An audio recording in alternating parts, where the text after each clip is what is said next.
Hi, everyone. So, I want to tell you a story about someone I just met. So, this is why I love living in Miami, right? And especially in Doral. Miami itself, it's like living in India or living in one of these, other cool countries where people don't sleep at night. So, I'm heading home, from doing what I'm doing with visiting with my parents, and I realized I needed gas. So, said, instead of going tomorrow morning, let me go down the street and go get gas. And so I pulled in, and again, I'm new to this neighborhood. I'm new to Miami. I used to live in the suburbs. So I pull into this gas station down the street from me, and I realize I'm like, wow, like there's a little restaurant area on the side of it, and people are actually eating. So I thought that's funny. So I get gas, and then I turn around and look, and I realize that there's actually an arepa store, arepa restaurant storefront, right outside the gas station, right? It's just a walk up window where you can order all kinds of delicious fresh made arepas at 1 in the morning. So, anyways, so the cool thing is I went in there and I was talking to the girl behind the counter. I ordered my little veggie arepa and she took my name, she goes, Anita, okay, fine. And then she calls my name later. So, I have a habit. I usually talk to people and she seemed like such a sweet girl. And so we start talking and I go, what is your name? And she goes, my name is Indira. Now, mind you, this is a girl from Venezuela who has a very strong Spanish accent. She's been in the country for about a year, she tells me. And so I go, did I hear you right? Say that again. She goes, Indira. And I go, Indira? Indira is an Indian name. And she goes, yes, I know it's an Indian name. And I go, why do you have an Indian name? And she goes, well, my parents love the Indian culture. And so they named me and my brother both very Indian names. So then I looked at her and I said, I know you're from Venezuela, Simon. So I go, I'm actually from India. And she kind of looked surprised because a lot of people don't realize I'm from India because I look very Hispanic, usually, right? So depending on which part of the country I'm in, up north or in Texas, I'm Mexican. Down here, I am Puerto Rican, right? But anyways, I'm very much Indian, born and raised. So anyways, so then we continue talking, and so I'm curious. So I go, well, what is your brother's name? And she says something and I can't seem to understand what she says. So I go, can you spell it for me? And she kind of struggles because, again, she's not able to say it correctly, the accent. And she goes, well, let me write it down for you. So I go, okay. So she takes paper out of the little, cash register and she writes down her brother's name, which is Jehangir. Jehangir, Jehangir, which is a very Muslim name. Her name is a very Indian name. So before that, I had asked her, do you know what your name means? And she goes, yes, it's the name of a goddess. It's Lakshmi. I said, yeah, it's another name for goddess Lakshmi. So when she shows me Jehangir, I go, Jehangir is a very Muslim name. And she goes, yeah, and I said, I believe he was an emperor. I can't remember the history. But I said, I'm Muslim. And she goes, what? You're Muslim? And her face just smiles, right? And now normally, given the environment in our country these days, it's not, I'm from India. So it's not something I normally, I don't hide it. But, it's also not something that we're encouraged to even share, unfortunately, these days. But I do. I am who I am. It doesn't matter. And so she goes, oh, wait. And I go, okay. And so I see her walking around the back and next thing you know, she's standing in front of me and she's like, I go, hi. And she goes, hi. And she goes, I have to tell you in her broken English, she goes, I've been reading the Quran the last 2 days and, I don't know who told me about it or something. And I'm reading it. And she's like, and she gets really, her voice starts to crack, and she starts to almost cry. And she goes, and I'm thinking that's the right path. And I literally just took a deep breath in and I said, my sweet girl, there is no just one right path, okay? They're all the right paths. There are many right paths. So don't get caught up in, Islam being the only way or Christianity being the only way or, you'll never hear Buddhism saying or Hinduism saying we're the only way. But, or Judaism. It's like there's no just one path, right? There's many paths leading to the one God. God is only one people, right? Now, of course, Hindus have multiple gods, right? But they're not multiple gods so much as they're manifestations of the different aspects of God, is how they understand it. And she just sort of looked at me and a little puzzled, and I said, "Why does it matter? Don't get caught up and don't believe the hype per se, right? I'm a Muslim, I'm a practicing Muslim. I love that I'm a Muslim. I'm grateful to be born in a Muslim, you know, I'm as Muslim as they come. Okay, it is what it is, but I'm also quite comfortable walking into a church and finding God there. In fact, I do that with certain family members every other Sunday. I'm in church and I find God just as much in a church, whether they're calling him Jesus, as much as in a mosque when they're calling him Allah or Ali or Muhammad, right?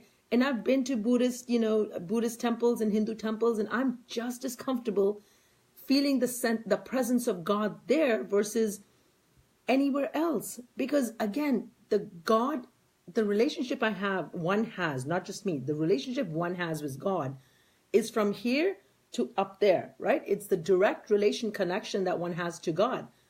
Yes, religion is important. I'm not negating religion, people. That's not what I'm saying, okay? Religion is important because it gives people a structure to practice a faith. It gives people a set of rules and guidelines to live a life, and usually it's an ethical life. Excuse me. So, religions are fine, nothing wrong with that. But my problem is when people get caught up and start saying, our way is the only way, and anything else, you're going straight to hell. And if you're not found, if you don't find Jesus, then you're not getting into heaven. Or, Muslims saying, it's if you don't follow Allah, you're not going to hell. People, please. It's at the end of the day, are you a good human being? Are you living ethically? Are you living the ethics of your faith? Doesn't matter what it is, right? And it was such a beautiful experience with this beautiful soul. And I had to ask her, she's 28 years old. She's, she works at this gas station at this arepa store like 6 days out of the week. Obviously she's an immigrant, that she's just come into the country. We exchanged numbers, I actually gave her my card. I gave her the bracelet I was wearing, and she just, I know I'm going to see her again. It's right down the street. So I'm actually going to make it a point to go visit her after work, because usually I'm coming home from work, when she's getting off work. So I'm going to make it a point to go see her. But it just made me think, it's as long as you're searching, as long as you are asking the right questions, as long as you're striving to be a good human being, great. Right is right and wrong is wrong, no matter what religion you are in, right?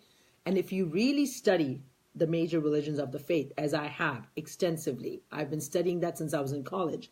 I literally took college courses on Hinduism, on world religions, on Islam, on Christianity. I went to a Jesuit college, so I had to study the Bible and the New Testament, the Old Testament anyway. So, and then I was just curious about it. So I've read extensively on my own about other faiths.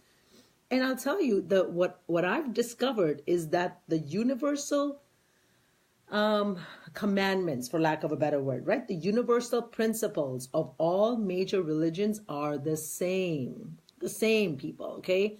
All religions will tell you, don't steal, don't lie, don't kill, be honest, be the truth, serve, help, love, respect.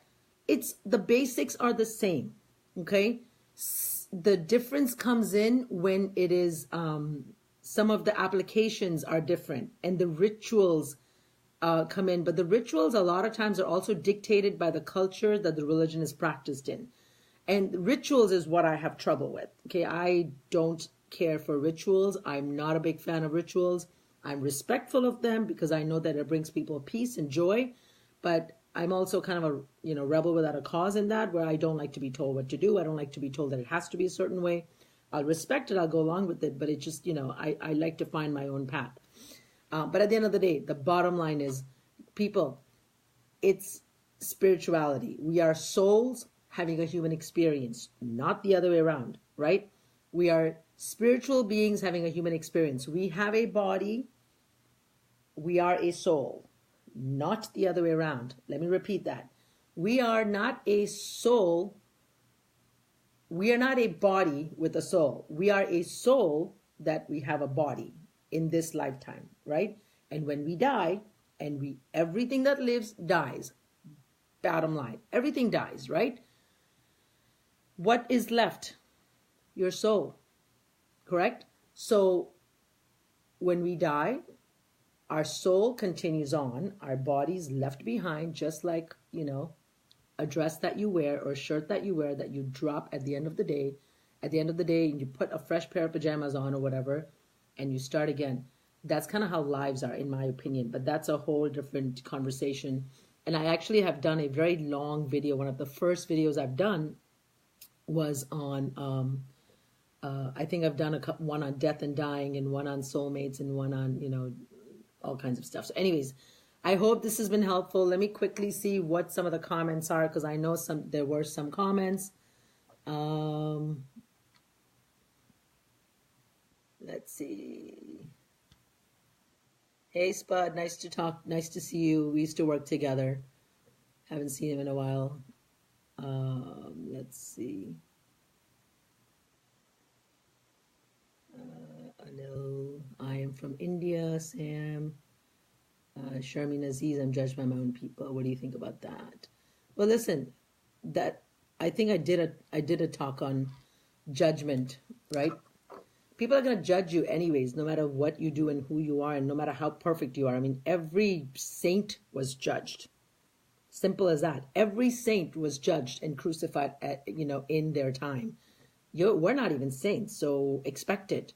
But my thought about that is that, one needs to get so strong and clear about who they are within themselves.